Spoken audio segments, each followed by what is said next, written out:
Hey everyone, I am MSK, aka Master Swag King, coming at you guys today with another video. And in today's video, we are going to be talking about the Marvels, the 33rd installment in the Marvel Cinematic Universe, and a sequel to 2019's Captain Marvel, which went on to gross over $1 billion at the worldwide box office because it was sandwiched in between Avengers Infinity War, which came out back in 2018, and Avengers Endgame, which came out back in 2019. Now, if you guys have watched the other previous videos I posted on the channel regarding the Marvels' box office performance, there was a video I put out where just from the pre-sale ticket prices alone, that was already going to be a huge red flag. And then the movie officially came out last Thursday, and the Thursday night previews were absolutely atrocious. Then just from Friday to Saturday, because that is just opening day,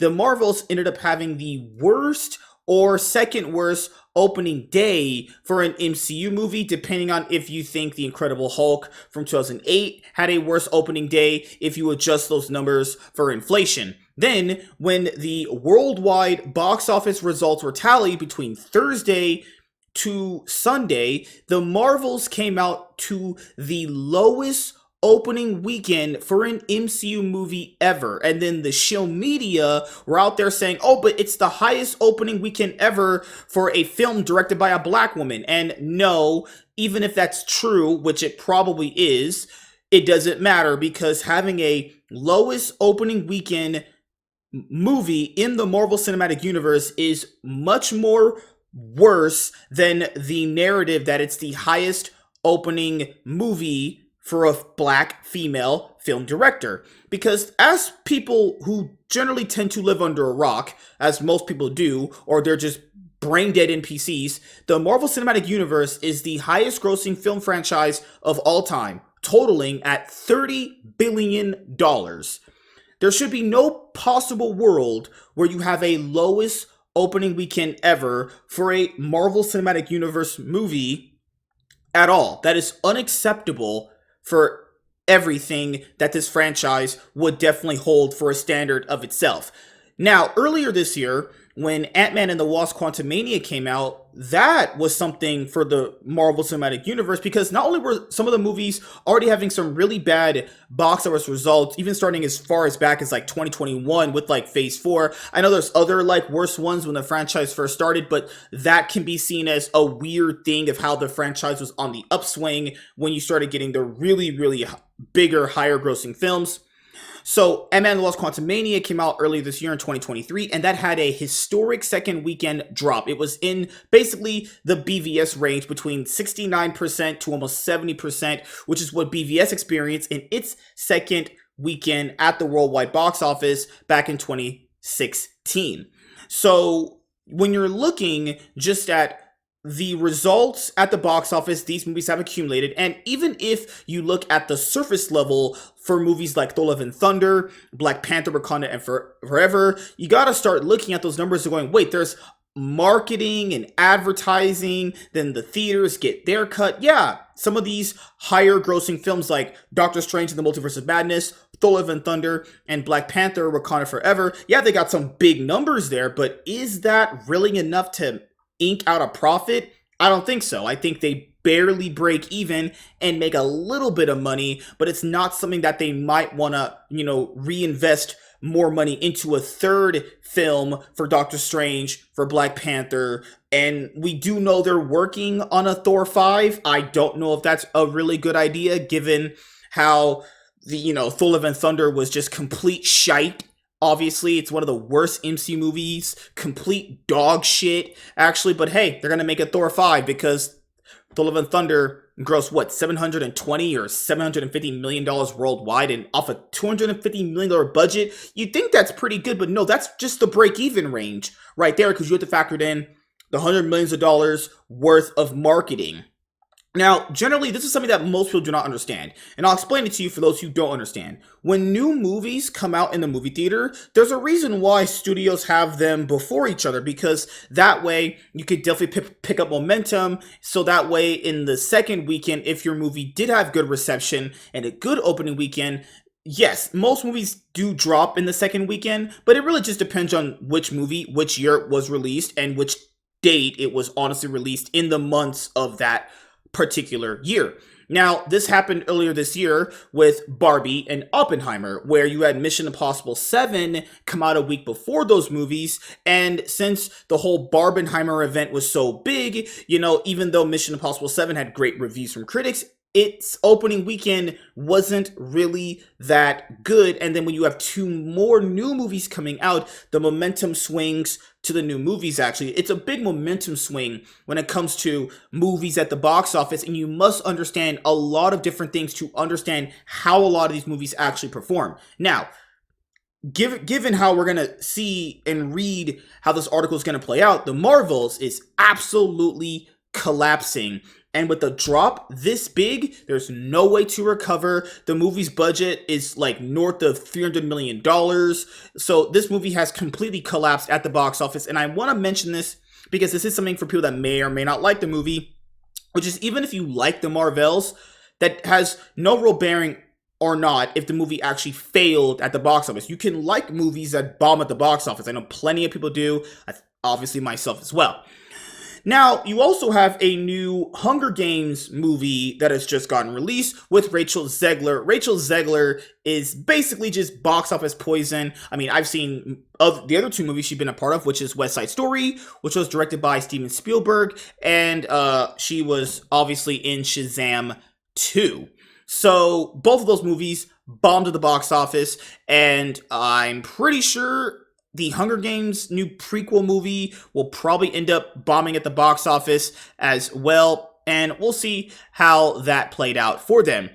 Box office, Hunger Games prequel lands on top with $44 million. The Marvels collapses with historic 79% drop. Okay, this movie just had a worse opening than the Marvels. And that's something that I also want to bring up too. Who was really asking for a Hunger Games prequel movie? I mean, I remember watching the first one in theaters with Jennifer Lawrence when, Katniss, the whole Battle Royale thing. I really liked the first movie. I thought it was actually pretty good. I've never read the book, so if it deviated from the books, I wouldn't have, I don't know. Honestly, I've never read the books. But I did enjoy that first movie, but for some reason, I just didn't go and check out the other movies. It just didn't really interest me that much, honestly. But I just don't know who was really clamoring for a Hunger Games prequel, especially with Rachel Zegler, of all people, right? The odds were ever in favor of the Hunger Games prequel, The Ballad of Song, Birds, and Snakes, which emerged victorious in a busy box office weekend, despite opening slightly behind expectations. The Lionsgate film, which brings audiences back to the dystopia of Panem for the first time in nearly a decade, collected $44 million from 3,776 North American theaters and $98 million globally in its first weekend of release. Those initial ticket sales didn't recapture the spark of the original franchise, which propelled Jennifer Lawrence to global stardom and inspired 3 sequels, but they were enough to win the weekend over 3 fellow newcomers, Universal and DreamWorks' animation threequel, Trolls Band Together, Sony's gory thriller Thanksgiving, and director Taika Waititi's sports comedy Next Goal Wins. With the glut of new offerings, ticket sales for Disney's superhero sequel The Marvels cratered by 79% to land another ignominious record, the biggest second weekend drop by far in the history of the Marvel Cinematic Universe. Before this weekend, Ant-Man and the Wasp: Quantumania withstood the largest decline of the franchise with 69.9%. After notching the worst start in the entire MCU, the Marvels tied for third place with $10.2 million from 4,030 theaters, bringing its domestic tally to $65 million. The $220 million plus budgeted tentpole is the rare Marvel movie to underperform at the box office, and part of the problem is that it's bearing the brunt of the audience's fatigue toward the spiraling franchise. but at this rate, it may not even match the opening weekend of its predecessor, 2019's Captain Marvel, at 153 million. Well, that's definitely not happening. By the end of its theatrical run, it's shaping up to be the first MCU movie to fall short of $100 million at the domestic box office. Now, correct me if I'm wrong, that has to be the biggest second weekend drop in superhero movie history. I wonder what other superhero movie has a bigger drop than that. I mean, no, Morbius had like 72.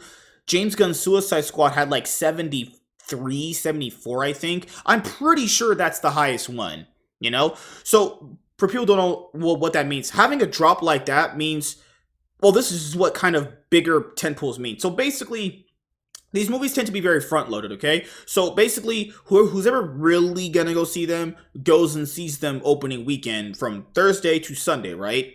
So if there wasn't positive word of mouth, then that would mean that most people who saw it told other people this is just straight shite, and then there wasn't a big enough of a return for second weekend for a second viewing, because how most movies make their money, box office, is multiple viewings.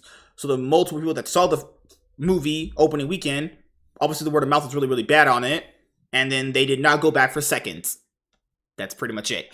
But this movie completely collapsing at the box office is something that I'm not surprised by. I mean, the MCU has been pretty bad with the addition of Phase 4. I know Phases 1 through 3 had their own fair share of bad movies as well, but at least they weren't soured with bad TV shows and just a barrage of content that is just generally, I'm gonna say it's hard to all consume. I think people generally are really hyperbole about that. It's more or less so like you're taking away the enthusiasm and specialty of this franchise, giving people so much content that they have to basically absorb, and then it's really, really bad. They're pushing all this like cringe propaganda with race swapping, gender swapping. It's just really, really bad. They really need to go back to the drawing board for the MCU and, I don't know, actually make this franchise something worth watching again. I mean, the only movie coming out in 2024 for them is Deadpool 3, and hopefully that is going to be good, because if that's not good, well, you might need to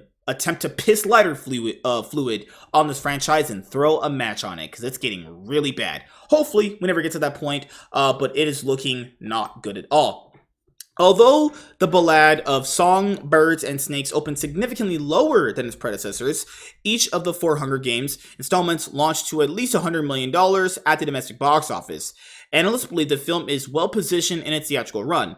It cost $100 million to produce, more than the first Hunger Games, but substantially less than the 3 sequels, with the final 2015 adventure costing $160 million. So, factor in, if it's $100 million to produce, then it's probably going to be around $80 million for marketing. The film needs to be pulling in at least $400 million for it to be inking out any sort of a profit. Do I think it's going to get to almost $300 to $400 million worldwide? I don't think so. I think it's going to end up being a box office bomb as well. And it's really interesting that people will talk about like Rachel Zegler. She is just, I think she's pretty. I think she's generally gorgeous, but you know, her personality is pretty bad for the most part, actually, you know?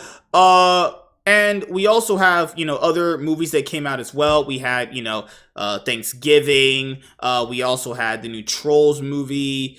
I am interested in watching Thanksgiving. Am I going to get a chance to go see it in theaters? Hopefully. Probably not, because I'm really, really busy with Thanksgiving week coming up as well. If you have kids, you might want to take them to the new Trolls movie, actually. And then if you're still in the mood for some Friday Nights at Freddy's, that still is out there, and it's doing decently well for its actual budget. So this movie is looking like it's going to be hopefully breaking even at the box office, but we'll have to see how that plays out as well.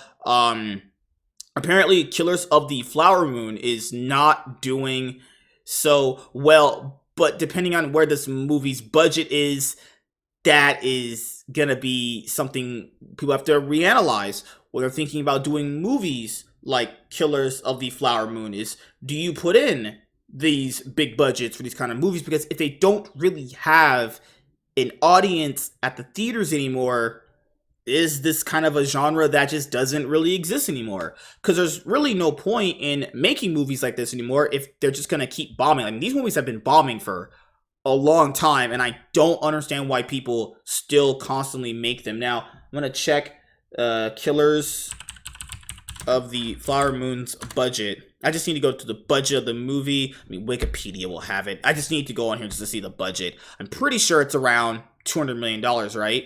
Yeah, I knew it was $200 million. So, yeah, that is $200 million movie. It's got to be taken in at least $750 million worldwide to break even, right? So, Killers of the Flower Moon is going to be an absolute bomb, but I'm not saying it's going to be a bad movie, right? Any movie that I say is a bomb, I'm not implying it's going to be a bad movie. I'm just saying it's going to bomb at the box office. So, yeah. Also, we got to factor in, when it comes to like movies now, is people aren't just gonna start throwing their money around at movies anymore like that. I think that time is just behind us at this point now. And if you want people to go and see your movie in theaters, not talking down to your audience, calling them a bunch of instaphobes is a very, very good thing. I'm pretty sure people should start there. Don't call them instaphobes, racists, bigots. Yeah, don't do that. That is gonna make sure people don't support your movie, actually. And this is the thing, and I know people always bring up Barbie for this, and this is something that I've been saying quite a bit. Everyone brings up Barbie. Well, Barbie did this, and Barbie did that. Well, not every movie's going to be Barbie, and not every movie is going to generate interest like Barbie, or even something like Oppenheimer, or the Super Mario Brothers movie that did very well. It's something that people got to understand. If the audience really is interested in something, they'll just support it. That's it. Because, people are going to mention... Well, it's good to mention Barbie too, because it shows that, if a film really does appeal to women, they will show up for it. But Barbie's a weird case because Barbie's very, very popular. I mean, I don't know if people really understand the things that they say most of the time. Barbie is iconic. I mean, we're talking about a legendary IP there that Warner Brothers was sitting up for quite some time and finally decided to make a movie about it, So it's really hard to kind of use Barbie as an example for a lot of these people's cases that they talk about online, when in reality, it's going to apply to some things, but it's not going to apply to others based off just Barbie as a name and a brand is super legendary, right? But I think the main overall point of bringing up Barbie in conversations and like movies like Super Mario Brothers movie, Cross the Spider-Verse, the movies that did do well at the box office this year, is if people are interested in your movies, they will go to the theaters. I think with the case of Mission Impossible 7 and Fast X this year, people went, but they didn't really go as much. You saw the numbers go up, but I think these movies started plateauing at a certain point. I mean, the last Fast and Furious movies have just capped out at like $750 million at the box office. That's kind of what they've been capping at. And this is something that people have to understand, is these movies' production budgets have to scale back down if they want to ink a profit out at the box office, because it's being very, very much proven week in and week out. The audience is not just going to go to the movie theaters willy-nilly to just throw money at everything. No, you have to earn their dollar. You have to earn them to watch your movie, That's just kind of how it's going to be. But the Marvels having a historic drop is just disgusting. And the last thing I'll bring up in this video is if the show media parrots this talking point, and I don't think it's that bad really, which is basically, if people don't support the movies, the MCU ones or any other super movies out there, because they don't know the characters, well then why are they doing movies based around characters nobody likes and nobody cares about or even knows, right? Were people clamoring for a sequel to Captain Marvel when there was the word of mouth in that movie is just absolutely freaking terrible? I doubt it, honestly. And then they still have projects coming up based around characters nobody knows about, nor talks about, nor even cares for. So hopefully they can fix that, because the Marvels is literally spiraling down a really bad path. And that was going to be more apparent coming to when actors started criticizing the audience. You had people having these interviews saying all this bullshit. Taika Waititi's saying his stuff about treating how like he would treat the Thor movies, based around the comic books. He'll ruin the canon and all that stuff. Yeah, that's definitely not gonna be what fans want to hear. So hopefully the MCU can bounce back. Will they? I don't know. It depends on if they even notice there really is a problem. These Hollywood people have a big ego, And do they really think there's a problem here, or are they gonna just chalk up the Marvels and you know, Ant-Man and the Wasp: Quantumania as, oh, you know, it just happened. These are just like one-time things. No, I think there's a much more bigger problem here. But yeah, thank you guys for checking out this video. Make sure to like this video, comment down below, and subscribe to the channel if you haven't. And if you don't see me upload a video for about a couple of days, it's not because I'm not working on content, it's because I'm actually working on content. I just have to have the time to edit the video and render it and upload it to YouTube. I'm just very, very busy. But if you do want to see what I'm doing, follow me on Twitch, follow me on Rumble, and even on Twitter. That way you can see when I do the Iron Man podcast, and I'm just obviously after that just playing League of Legends, so you can see what I'm doing if I'm not putting out videos on the channel. But thank you guys so much for checking out this video. You guys are always awesome. I am MSK, Master Swag King, and I'm signing out, guys. Peace. Deuces.